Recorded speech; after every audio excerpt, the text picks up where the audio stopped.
Hello friends, welcome on your YouTube channel Raj study point.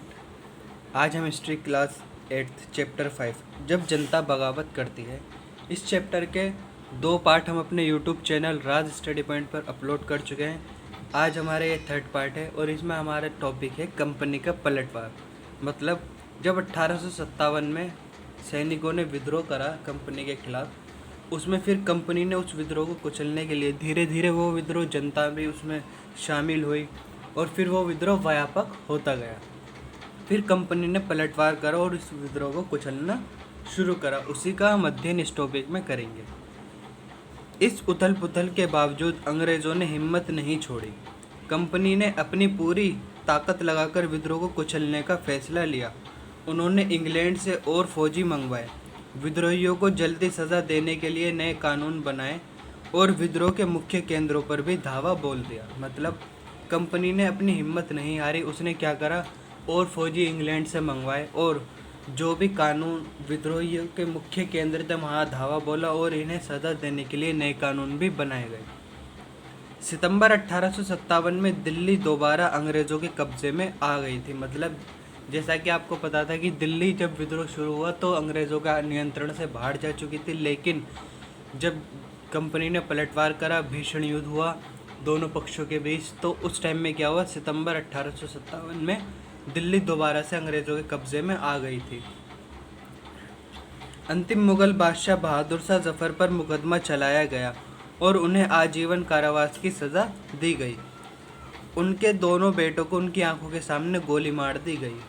Bahadur Shah और उनकी पत्नी बेगम जीनत महल को अक्टूबर 1858 में रंगून जेल में भेज दिया गया। मतलब बहादुर शाह जफ़र के जो दोनों शहजादे थे उन्हें उनके सामने ही मार दिया गया और उन्हें और उनकी बेगम जो थी जीनत महल, उन दोनों को अक्टूबर 1858 में रंगून जेल भेज दिया गया। और इसी जेल में नवंबर 1862 में बहादुर शाह जफ़र ने अंतिम सांस ली। दिल्ली पर अंग्रेज़ों का कब्ज़ा हो जाने का यह मतलब नहीं था कि विद्रोह खत्म हो चुका था। मतलब जैसा कि सितंबर 1857 में दिल्ली दोबारा अंग्रेज़ों के कब्ज़े में आ चुकी थी, लेकिन इसका यह अर्थ बिल्कुल भी नहीं था कि विद्रोह खत्म हो चुका है। इसके बाद भी लोग अंग्रेज़ों से टक्कर लेते रहे। व्यापक बगावत की विशाल ताकत को कुचलने के लिए अंग्रेज़ों को अगले 2 साल तक लड़ाई लड़नी पड़ी। मतलब ये विद्रोह 2 साल बाद ही खत्म हुआ था। मार्च 1858 में लखनऊ अंग्रेज़ों के कब्ज़े में चला गया। जून 1858 में रानी लक्ष्मीबाई की शिकस्त हुई और उन्हें मार दिया गया। दुर्भाग्यवश ऐसा ही रानी अवंतीबाई लोधी के साथ भी हुआ। खेड़ी की शुरुआती विजय के बाद उन्होंने अपने आप को अंग्रेज़ी फौज से घिरा पाया और वे शहीद हो गई थी। तात्या टोपे मध्य भारत के जंगलों में रहते हुए आदिवासियों और किसानों की सहायता से छापामार युद्ध चलाते रहे। जिस तरह पहले अंग्रेज़ों के खिलाफ मिली सफलताओं से विद्रोहियों को उत्साह मिला था, उसी तरह विद्रोही ताकतों की हार से लोगों की हिम्मत भी टूटने लगी थी। मतलब जैसे जैसे ये जब विद्रोह शुरू हुआ तो इसमें लोगों को शायद उत्साह मिलने लगी, जीत मिलने लगी अंग्रेज़ों के खिलाफ, तो उनमें उत्साह बढ़े। लेकिन जब अंग्रेज़ों ने पलटवार करा और ये विद्रोही फिर ये सैनिक टुकड़ियाँ हारने लगी तो लोगों का उत्साह भी खत्म होने लगा, उनकी हिम्मत टूटने लगी। बहुत सारे लोगों ने विद्रोहियों का साथ छोड़ दिया। अंग्रेज़ों ने भी लोगों का विश्वास जीतने के लिए हर संभव प्रयास किया। उन्होंने वफादार भूस्वामियों के लिए इनामों का ऐलान कर दिया। उन्हें आश्वासन दिया गया कि उनकी ज़मीन पर उनके परंपरागत अधिकार बने रहेंगे। जिन्होंने विद्रोह किया था उनसे कहा गया कि अगर वे अंग्रेज़ों के सामने समर्पण कर देते हैं और अगर उन्होंने किसी अंग्रेज़ की हत्या नहीं की है तो वे सुरक्षित रहेंगे और ज़मीन पर उनका अधिकार और दावेदारी बनी रहेगी। इसके बावजूद सैकड़ों सिपाहियों, विद्रोही नवाबों और राजाओं पर मुकदमे चलाए गए और उन्हें फांसी की सज़ा दी गई। नेक्स्ट हमारा टॉपिक है विद्रोह के बाद के साल।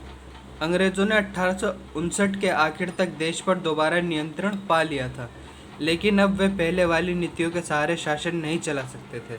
अंग्रेज़ों ने जो अहम बदलाव किए वे निम्नलिखित थे। फर्स्ट, ब्रिटिश संसद ने 1858 में एक नया कानून पारित किया और ईस्ट इंडिया कंपनी के सारे अधिकार ब्रिटिश साम्राज्य के हाथ में सौंप दिए ताकि भारतीय मामलों को ज़्यादा बेहतर ढंग से संभाला जा सके। मतलब 1858 में ब्रिटिश संसद में एक कानून अधिनियम पारित किया जाता है और उस कानून के तहत ब्रिटिश कंपनी जो थी ईस्ट इंडिया कंपनी, इसके सारे अधिकार ब्रिटिश साम्राज्य को सौंप दिए गए ताकि भारतीय जो मामले उन्हें बेहतर ढंग से संभाला जा सके। ब्रिटिश मंत्रिमंडल के एक सदस्य को भारत मंत्री नियुक्त के रूप में नियुक्त किया गया और उसे भारत के शासन संबंधी सारे मामलों को संभालने का जिम्मा सौंपा गया था। उसे सलाह देने के लिए एक परिषद का गठन किया गया जिसे इंडिया काउंसिल कहा जाता था। मतलब जो भारत मंत्री है उसको एक परिषद सलाह देगी जिसको क्या नाम था, भारत इंडियन काउंसिल कहा जाता था उस परिषद को। भारत के गवर्नर जनरल को वायसराय का ओहदा दिया गया। इस प्रकार उसे इंग्लैंड के राजा रानी का निजी प्रतिनिधि घोषित किया गया। दूसरा जो मुख्य बदलाव हुआ वो यह था कि देश के सभी शासकों को भरोसा दिया गया कि भविष्य में कभी भी उनके भूक्षेत्र पर कब्जा नहीं किया जाएगा। उन्हें अपनी रियासत अपने वंशजों यहाँ तक कि दत्तक पुत्रों को सौंपने की छूट दे दी गई, लेकिन उन्हें इस बात के लिए प्रेरित किया गया कि वे ब्रिटेन की रानी को अपना अधिपति स्वीकार करें। इस तरह भारतीय शासकों को ब्रिटिश साम्राज्य के अधीन शासन चलाने की छूट दी गई। सेना में भारतीय सिपाहियों का अनुपात कम करने और यूरोपीय सिपाहियों की संख्या बढ़ाने का फैसला लिया गया। यह भी तय किया गया कि अवध, बिहार, मध्य भारत और दक्षिण भारत से सिपाहियों को भर्ती करने की बजाय अब गोरखा, सिखों और पठानों में से ज़्यादा सिपाही भर्ती किए जाएं। फोर्थ, मुसलमानों की ज़मीन और संपत्ति बड़े पैमाने पर जब्त की गई। उन्हें संदेह व शत्रुता के भाव से देखा जाने लगा। अंग्रेज़ों को लगता था कि यह विद्रोह उन्होंने ही खड़ा किया था। फिफ्थ, अंग्रेज़ों ने फैसला किया कि वे भारत के लोगों के धर्म और राजनीतिक सामाजिक रीति रिवाजों का सम्मान करेंगे। जैसा कि पहले था कि अंग्रेज़ भारत के लोगों के धर्म और सामाजिक रीति रिवाज का सम्मान नहीं करते थे, लेकिन अब उन्होंने फैसला किया कि वो भारत के धर्म और जो भारतीय लोगों का धर्म है और सामाजिक रीति रिवाज है उनका सम्मान करेंगे। 6, भूस्वामी और जमींदारों की रक्षा करने तथा ज़मीन पर उनके अधिकारों को स्थायित्व देने के लिए नीतियाँ भी बनाई गई। इस प्रकार 1857 के बाद का इतिहास एक नया युग, नया चरण शुरू हुआ। इस वीडियो में इतना ही। चैप्टर हमारा फिनिश हो चुका है। मिलते हैं नेक्स्ट वीडियो में। वीडियो अच्छी लगी हो तो वीडियो को लाइक करें, अपने फ्रेंड के साथ शेयर करें और हमारे यूट्यूब चैनल राज स्टडी पॉइंट को सब्सक्राइब करें। Thank you. जय हिंद।